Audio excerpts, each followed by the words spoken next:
Hello to all you beautiful people. Welcome to another video. Before we get into the video, sorry for any background noise that you hear. My mom obviously doesn't want to turn down the TV. And let's see. What else do I have to do before we start?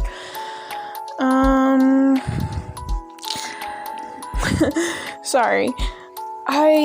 My mind's just drawing a blank. Oh yeah, shout out. Today's shout outs, obviously, Denver, the queen herself, for making this art. Thank you. And then Jalen Fowler. I don't know how to pronounce the last part, but shout out to her as well. And without further ado, let's get straight into Shotos Twin, episode 15. The calm before the storm. We're all training for the sports festival the whole day today. That's going to be pain since some of my cuts still haven't healed completely since last month. Many of my cuts have opened, so Recovery Girl has been on hold, which wasn't very surprising. It was painful, I guess. But again, I like pain. Time skipped 3 days ahead. It's the sports festival today. I'm going to fail so badly, and Bakugo and Kirishima are going to break up with me for being useless. It was all I was thinking the entire morning and the day before. I knew I would fail. I always do in stuff like this. Welcome, ladies and gentlemen, to the UA Sports Festival, exclaimed President Mike. The first challenge for today is the race, he screamed. Or was that just his quirk? We will never know. I went to the line and waited for the go-ahead from the teachers. Some of my scars still hurt, but I knew I couldn't let that be my downfall. So, when the time came, I ran. I used my fire to get as far as possible before having to stop because of a hole in the ground. A fucking hole in the ground. There were tight ropes going from my side to the other. I couldn't use my ice, so I did something a lot more dangerous. I used my flames to push me into the air. Nearly fell into the hole, but I got across in the end. Now there are robots. The ones from the entrance exams. I got past them just before they could touch me, so I didn't really have to worry about anything. I came fourth. I was so close, but fourth isn't too bad if I do say so myself. Midoriya was great though. He came rushing past me at the last minute and came first. Shoto got third, which was funny because he was so close to beating Bakugo, who came second. So yeah, after President Mike announced the second game thing was a cavalry battle, we all got into teams.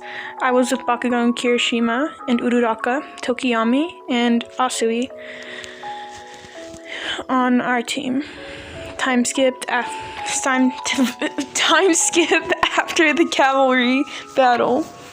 My team won. As soon as we heard the news that we won, I jumped up and pulled Eiji and Katsu into a massive hug.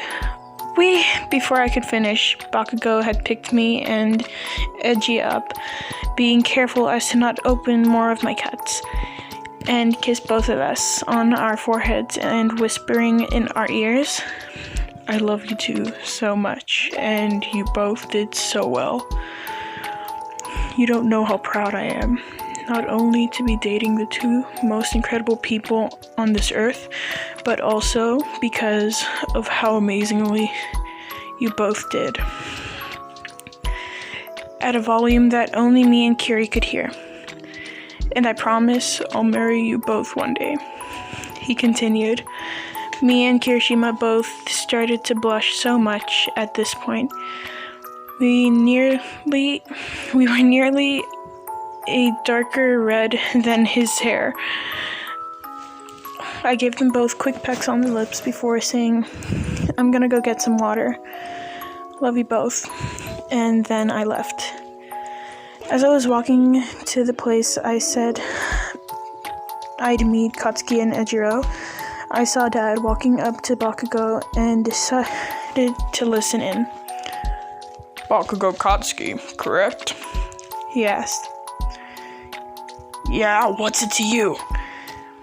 He asked in his irritated tone. "I wanted to ask you if you know what a quirk marriage is. Because I would like you to marry my daughter, so you may have a powerful child to become a pro hero and carry on the Todoroki legacy of pro heroes," he asked Bakugo in a bone-chilling cold tone. "Dad?" I was cut off before Bakugo's yelling. "Is that all she is to you? A stepping stone to becoming some sort of historical hero?" he yelled in a fit of rage. Dad answered with a simple, "Yes." Seemed to own... Wait, what? Sorry. Before I continue, I have to figure out this word. And now I have to find the place where I was. Fuck.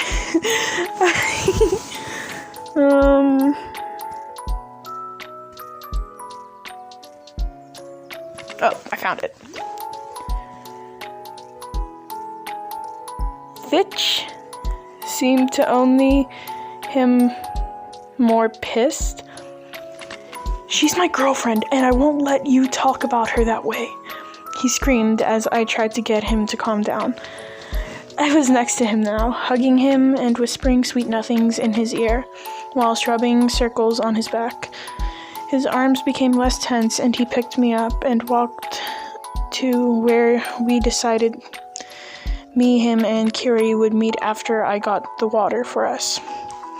Once we got there, I was blushing, not only because Suki was carrying me, but because of what had just happened. Bakugo stood up for me even though he didn't have to, which only showed how much he actually cares. Okay, that's the end of the chapter, but I just want to say I'm so sorry for, mispronouncing the word. I could not figure out for the life of me what that word was, and it just confused the heck out of me. But, yeah. I will... Don't forget to subscribe, yada yada yada, do whatever you want, and I will see you guys in the next video. Love you, bye. Thank you guys so much for 600 subs. I'll see you in the next video. Bye, love y'all.